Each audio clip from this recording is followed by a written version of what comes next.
It's been very hot. It's very nice to sit in cafes when it's hot.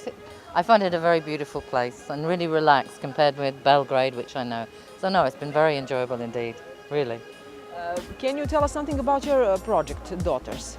Yes, I can. I've been doing it for some years. It's a structure that I have invented that allows me to go to different countries, different festivals, and then work with people and performers and non-performers in that place for 4 or 5 days. And I can produce a performance at the end of that that has material that is very personal to each of the participants, but also has a function as a whole performance.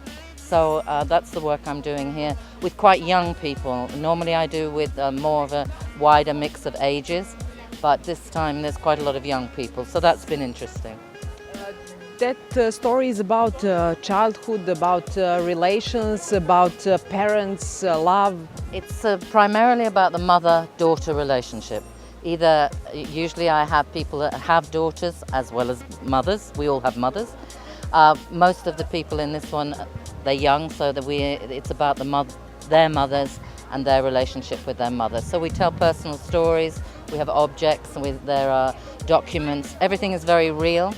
And my main aim, especially with the younger artists, is to give them the strength to be able to perform with authority. Not acting, but to really tell their own stories with authority, without being afraid. It's about this, about killing fear. So it's so opened for people that works on it. With young, you're working with. Here I'm working with young people. With women. Young women, all women, yes. That's what I'm interested in. Many years ago, I started a project, 33 years ago now, called the Magdalena Project, and I will give. It's the International Network of Women in Contemporary Theatre. It's 33 years old now. It's all over the world. I will do a small conference with a film on tomorrow, Sunday. To explain this, but I've always worked with women, and I'm interested about women's stories, women's voices, and that we start to take up more than a tiny bit of the world stages, maybe half. Where is women's place today in this world? It's changing fast, thank goodness. I think the Me Too campaign that happened was very important. It was all to do with celebrity, so this is the start, it begins something. It needs to filter down right across the world. I've just been in India, and of course there, things are really beginning to change in India now, but very slowly. It's such a macho society and such an oppressive society. And we have a lot of work to do as feminists to reach some kind of equality with our work, and for me, with our work taking up half of the stages. Feminist, it is equal to we hate men or no?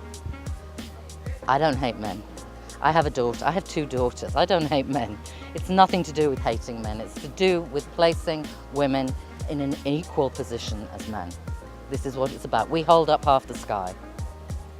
Women in India and women in Great Britain and women here in Niš, are we all the same? No. We all come from very different cultures. I think the feminist movement is at very different stages. I think the feminist movement is most advanced in the United States, and then you come to Northern Europe, and then you start in Southern Europe, but there it's coming and coming and coming and coming. Here in the Balkans, I'm still quite surprised how macho it is. I think men are quite rude, and I can be very rude back. It's no problem for me. But you can still feel it in the air, in the Balkans. And in India, you witness a great deal of silence in women. It's the same in Latin America, but it is changing everywhere. The feminist movement and the strong activist women in Latin America, in India, it's really coming. It's really coming.